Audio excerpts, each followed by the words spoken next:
U meču bez rezultatskog značaja fudbaleri Zete i Budućnosti priredili su jedan od najsadržajnijih duela ove sezone. Svi golovi postignuti su u drugom poluvremenu, ali dosta uzbuđenja bilo je i u prvom. Već na startu udarac je oprobao vezista Budućnosti Terzić. Potom je pogodak Ivanovića poništen zbog ofsajda. Isti igrač imao je veliku priliku u 17. minutu. Dobro se postavio golman Zete Radulović i sačuvao mrežu.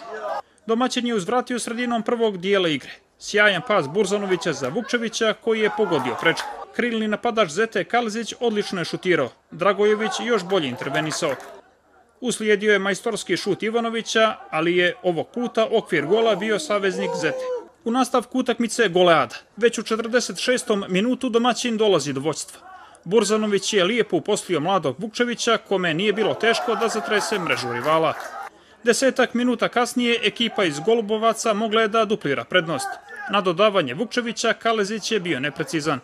Uslijedila je kazna u 58. minutu. Mijović se dobro snašao i uz malo sreće matirao golmana Radulovića. 6 minuta nakon toga Budućnost je preokrenula. Božović je iskoristio slabu reakciju odbrambenih igrača Zete i donio prednost svom timu.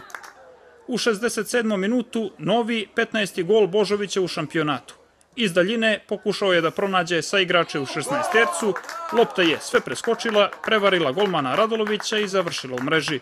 Rezultatsku neizvjesnost vratio je Kalezić sjajnim pogotkom u 69. minutu. Ofanzivac Zete lijepo solu akciju krunisao je preciznim udarcem u malu mrežu.